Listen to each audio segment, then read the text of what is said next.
ପୁଷିମାନଙ୍କ ପାଇଁ ଘର ତିଆରି ହେଉଛି, ଦୋତାଲା ଘର ହେବ। ସେ ଘର ତିଆରି ନ ସରୁଣୁ ସବୁ ବାଉଳା ହେଲେଣି। ଘର ସିନା ତିଆରି ସରିଲେ ରହିବ, ସେ ଘର ତିଆରି କାମ ଚାଲିଛି।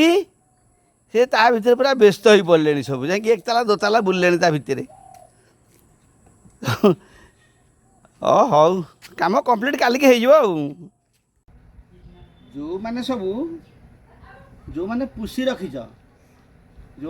ରଖିଛ, କିଏ ଡାକୁଛି ପୁଷି ମାଉସୀ, କିଏ ଡାକୁଛି ବିଲେଇ ନାନୀ, କିଏ ଡାକୁଛି ବିରାଡ଼ି। ଯେ ଯେଉଁମାନେ ସବୁ ରଖିଛ, ଯେ ବିରାଡ଼ି, କୁକୁର, ଗୋରୁ ଗାଈ ଶୀତ ଦିନ ଆସିଲାଣି, ଆଙ୍କ ପାଇଁ ଟିକେ ରହିବାର ବନ୍ଦୋବସ୍ତ କର। କାରଣ ଏମାନେ ଯେତେବେଳେ ଗୃହପାଳିତ ପଶୁମାନେ ଘରେ ରହିବେ ଭଲରେ, ତୁମର ସବୁ ପ୍ରକାର ଭଲ ହେବ, ହେଲା କି। ବିଶେଷ କରି ପୁଷିମାନଙ୍କୁ ଟିକେ ବେଶୀ ଶୀତ ହୁଏ, ତେଣୁକରି ତାଙ୍କ ପାଇଁ ଶୀତ ନିୟନ୍ତ୍ରଣ ଘରଟେ ନିହାତି ଦରକାର। ଏଇଟା 2025 ମସିହା ପାଇଁ ଶୀତ ନିୟନ୍ତ୍ରଣ ଗୃହ ପୁଷିମାନଙ୍କ ପାଇଁ ତିଆରି ହେଉଛି। ତମେ ବି ଏମିତି ତିଆରି କର, ଯଦି ତମ ଘରେ ପୁଷି ଥିବେ। କ'ଣ ବୁଝିଲ ତ?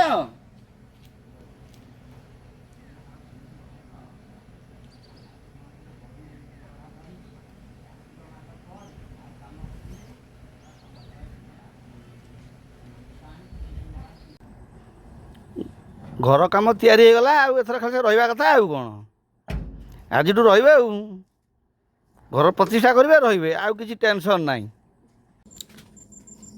କାର୍ତ୍ତିକ ମାସ ଅଧାରୁ ଅଧିକା ହେଲାଣି, ତଥାପି ଶୀତ ଏତେବେଳେ ଯାଏ ଆସିବାକୁ ନାହିଁ। ଆରେ ତମେ କ'ଣ ସବୁ ଉଠିଗଲଣି କିରେ? କେଯାଏ କାହିଁ ସବୁ ଉଠି ପଡ଼ିଲ କିରେ? ଇଏ ଗରମ ସକାଶେ ଛାତ ଉପରୁ ପଳେଇ ଯାଇଛି। ଏଇ ଯେଉଁ ଉପରେ ଦେଖୁଛ ଯାହାକୁ, ଏଇ ଯେଉଁ ତିନିଟା ଶୋଇଛନ୍ତି, ଇଏ ଜବର କର୍ମଗୁଡ଼ିଆ। ଇଏ ଜମା ଘର ଛାଡ଼ି ବାହାରୁନାହାନ୍ତି। ଯିବେ ପଦାକୁ ବୁଲିକି ଆସିବେ, 1 2 ସାରିକିରି ପୁଣି ସେ ଘରେ ପଶିବେ।